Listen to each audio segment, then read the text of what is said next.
इब्राहिम अलैहिस्सलाम ने अभी तक की जो भी जंग लड़ी थी वो तो हम सबको पता है कि परिवार से बाहर की थी। अब जंग जो थी वो खुद अपने फादर के साथ थी। क्या लगता है आपको कि इब्राहिम अलैहिस्सलाम ये जंग जीत पाएंगे? क्या वो अपने वालिद को यानी कि अपने फादर को समझा पाएंगे कि बुत परस्ती में कुछ नहीं रखा, बुत परस्ती कुछ फ़ायदा या नुकसान नहीं दे सकती है? तो आइए इस चीज़ को आज अच्छी तरीके से पढ़ते हैं। इब्राहिम अलैहिस्सलाम और उनके लोगों के बीच सब कुछ खत्म हो गया था और एक नई जंग शुरू हो चुकी थी। सबसे ज़्यादा हैरान और गुस्से में उनके वालिद थे, क्योंकि वो सिर्फ बुत परस्त नहीं थे बल्कि मूर्तियाँ बनाते और बेचते थे।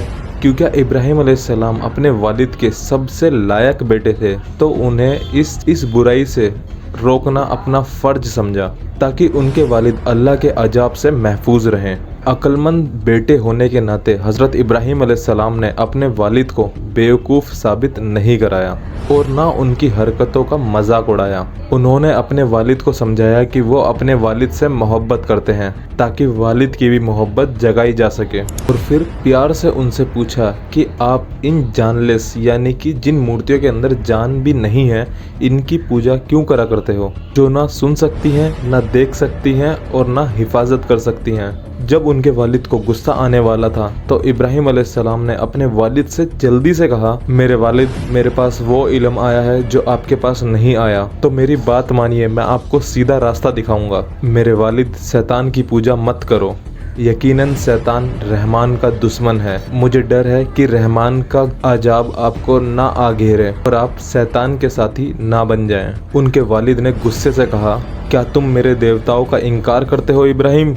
अगर तुम इससे भी बाज नहीं आए तो मैं तुम्हें सांसार पत्थर मार मार कर दूंगा, तो दूर हो जाओ यहाँ से। इब्राहिम अलैहिस्सलाम ने प्यार से जवाब दिया, तुम पर सलामती हो, मैं अपने रब से तुम्हारी मगफिरत की दुआ करूंगा। यकीनन मेरा रब मुझ पर मेहरबान है और मैं तुमसे और उन सब से अलग हो जाऊंगा जिसे तुम अल्लाह के सिवा पूछते हो। अपने वालिद के सख्त रवैये के बावजूद इब्राहिम अलैहिस्सलाम ने हक का पैगाम देना नहीं छोड़ा।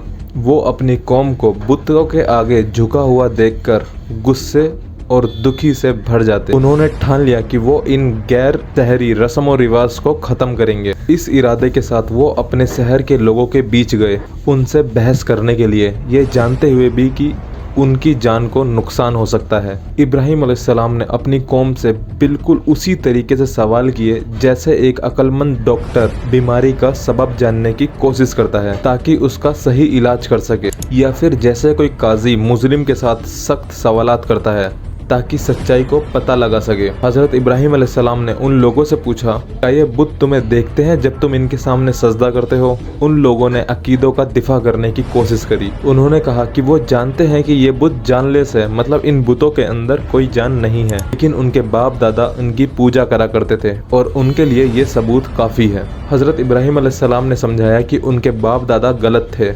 इस बात से वो लोग गुस्सा हो गए और उन्होंने जवाब दिया, क्या तुम हमारे देवता और हमारे बाप दादाओं की निंदा कर रहे हो या तुम मजाक कर रहे हो? हज़रत इब्राहिम अलैहिस्सलाम बिल्कुल भी नहीं घबराए और जवाब दिया, मैं मजाक नहीं कर रहा, बल्कि मैं तो तुम्हारे पास सच्चा दीन लेकर आया हूँ। मुझे मेरे रब ने हिदायत दी है जो कि वाहिद हक परस्त है, जो आसमान और ज़मीन का खालिक है और हर चीज़ को चलाने वाला है। ये गूंगे बुत बस पत्थर और लकड़ी के टुकड़े हैं। हज़रत इब्राहिम अलैहिस्सलाम ने उन्हें ये समझाने की कोशिश की कि ये बुत उन्हें कुछ नुकसान नहीं पहुंचा सकते। उन्होंने ये बात छाती ठोक कर कही, मैं इन बुतों का इनकार कर चुका हूँ। अगर इनमें कोई ताकत होती तो ये मुझे अब तक नुकसान पहुँचा चुके होते। अल्लाह ताला ने कुरान में फरमाया, और उन्हें इब्राहिम अलैहिस्सलाम का वाक़या सुनाओ। जब उन्होंने अपने वालिद और अपनी कौम से कहा, तुम लोग क्या पूछते हो, तो उन्होंने जवाब दिया, हम बुतों की पूजा करते हैं और हम उनके लिए हमेशा वफादार हैं। हज़रत इब्राहिम अलैहिस्सलाम ने पूछा, क्या ये तुम्हारी सुनते हैं जब तुम इन्हें पुकारते हो, या ये तुम्हें फ़ायदा पहुंचाते हैं या नुकसान? उन्होंने जवाब दिया, नहीं, लेकिन हमने अपने बाप और दादा को यही करते हुए देखा है। और अगर आपने हमारी इससे पहले की स्टोरी नहीं पढ़ी है तो वो पहले पढ़ लें ताकि आपको ये स्टोरी और ईजिली आसानी से समझ में आ जाए। लिंक डिस्क्रिप्शन में है पूरी प्लेलिस्ट का, और आपकी स्क्रीन पे भी दिखाई दे रही होगी हमारी पूरी प्लेलिस्ट तैयार है। हज़रत इब्राहिम अलैहिस्सलाम ने उन्हें समझाया, तुम देखते हो ये क्या चीज़ है जिन्हें तुम पूज रहे हो, तुम भी और तुम्हारी पुरखे भी, यकीनन ये सब मेरे दुश्मन हैं, सिवाय एक के जो आलमीन का रब है, जिसने मुझे पैदा किया और मुझे हिदायत दी। वही है जो मुझे खिलाता और पिलाता है, और जब मैं बीमार होता हूँ तो वही है जो मुझे शिफा देता है, और वही मुझे मौत देगा और फिर दोबारा जिंदा करेगा, और वही है जिससे मुझे उम्मीद है कि क़यामत के दिन मेरी मग़फ़िरत करेगा। और एक और सूरह में अल्लाह ताला फरमाते हैं, और इब्राहिम को याद करो जब उन्होंने अपनी कौम से कहा, सिर्फ अल्लाह की इबादत करो और उसी से डरो, ये तुम्हारे लिए बेहतरीन तरीका है अगर तुम समझते हो। तुम अल्लाह के सिवा बस मूर्तियों की पूजा करते हो और झूठ गढ़ते हो। यकीनन जिन्हें तुम अल्लाह के सिवा पूजते हो उनके पास तुम्हें रोजी देने की कोई ताकत नहीं है, तो सिर्फ अल्लाह से रोजी तलाशो और सिर्फ उसी की इबादत करो, यकीनन उसी के पास पलट कर आना है। और अगर तुम झूठा मानते हो तो तुमसे पहले भी कौमें अपने पैगंबरों को झुठला चुकी हैं, और रसूलों का काम सिर्फ पैगाम पहुंचा देना है। हजरत इब्राहिम अलैहिस्सलाम ने अपनी कौम को समझाया कि अल्लाह ताला हर चीज पर कादिर है। उन्होंने उन्हें नसीहत दी कि जमीन पर सफर करो और देखो कि अल्लाह ताला ने कैसे दुनिया को पैदा किया और कयामत के बाद फिर से जिंदा करेगा। हजरत इब्राहिम अलैहिस्सलाम ने उन्हें अल्लाह ताला की ताकत और क्रिएशन के बारे में बताया। बुत परस्ती अल्लाह को बिल्कुल पसंद नहीं है, क्योंकि अल्लाह ही पूरे कायनात का रब है। उसने इंसान को बनाया और रास्ता दिखाया, उसको खाना और पानी दिया, और जब वो बीमार होता है तो शिफा भी वही देता है, और वही इंसान को मौत देगा और दोबारा उठाएगा। हजरत इब्राहिम अलैहिस्सलाम सिर्फ अल्लाह से दुआ करते और वही कयामत के दिन उनके गुनाहों को माफ करेगा। लेकिन इब्राहिम अलैहिस्सलाम के समझाने के बाद भी लोग अपने बुतों से चिपक कर रहे और अपनी आइडोलेट्री नहीं छोड़ी। हजरत इब्राहिम अलैहिस्सलाम ने अपने वालिद का घर छोड़ दिया और अपने लोगों को भी और उनकी बुत परस्ती वाली सोच को भी। उन्होंने सोचा कि कुछ करना पड़ेगा लोगों के गलत अकीदे को बदलने के लिए, लेकिन अपना ये प्लान किसी को नहीं बताया। एक दिन हजरत इब्राहिम अलैहिस्सलाम को पता लगा कि शहर के सभी लोग किसी बड़े सेलिब्रेशन के लिए नदी की दूसरी तरफ जा रहे हैं। हजरत इब्राहिम अलैहिस्सलाम ने इंतजार किया जब तक पूरा शहर खाली ना हो जाए, और फिर जब पूरा शहर खाली हो गया फिर चुपके से मंदिर की तरफ चले गए। सड़कें खाली थी और मंदिर भी, क्योंकि पंडित सेलिब्रेशन के लिए शहर से बाहर गए हुए थे। हजरत इब्राहिम अलैहिस्सलाम अपने हाथ में तेज कुल्हाड़ी लेकर मंदिर के अंदर गए। अंदर पत्थर और लकड़ी के बुत चुपचाप खड़े थे, उनके सामने खाना रखा था। तो हजरत इब्राहिम अलैहिस्सलाम उनके पास गए और मजाक में कहा, ये खाना ठंडा हो रहा है, क्यों नहीं खाते हो? बट जैसा कि एक्सपेक्ट था, बुत एकदम चुप रहे। फिर हजरत इब्राहिम अलैहिस्सलाम ने बाकी के सभी बुतों से पूछा, क्या तुम भी नहीं खाओगे? वो उनका मजाक उड़ा रहे थे, क्योंकि वो जानते थे कि बुत खाना नहीं खा सकते हैं। फिर उन्होंने फिर से कहा कि तुम्हारे साथ क्या मसला है, तुम बोलते क्यों नहीं हो? और फिर हजरत इब्राहिम अलैहिस्सलाम ने अपनी कुल्हाड़ी उठाई और सब बुतों को तोड़ना शुरू कर दिया, बस एक को छोड़ दिया जो सबसे बड़ा था, और उसकी गर्दन में अपनी कुल्हाड़ी लटका दी। जब उनका गुस्सा ठंडा हो गया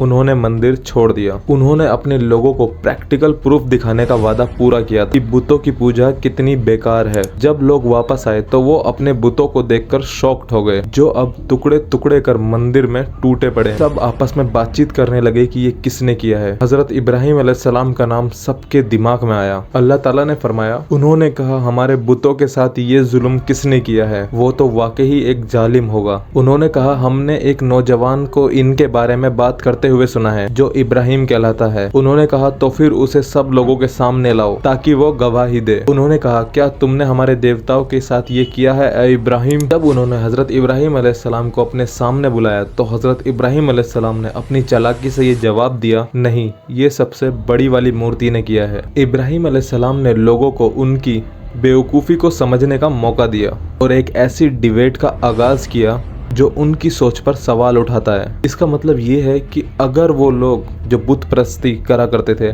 अगर वो लोग कहेंगे कि नहीं, ये इस बड़ी मूर्ति ने नहीं किया, तो फिर हज़रत इब्राहिम अलैहिस्सलाम कह सकते थे कि तो फिर तुम इसकी पूजा ही क्यों करते जो कुछ कर ही नहीं सकती है।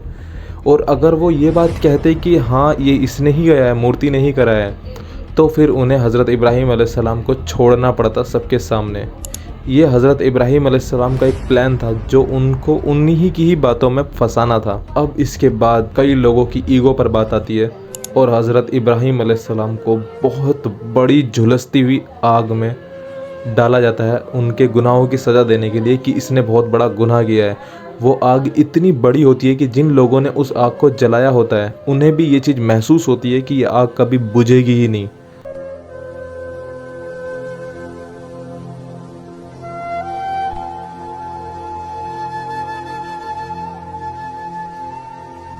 और इसके बाद क्या होता है हम ज़रूर जानेंगे।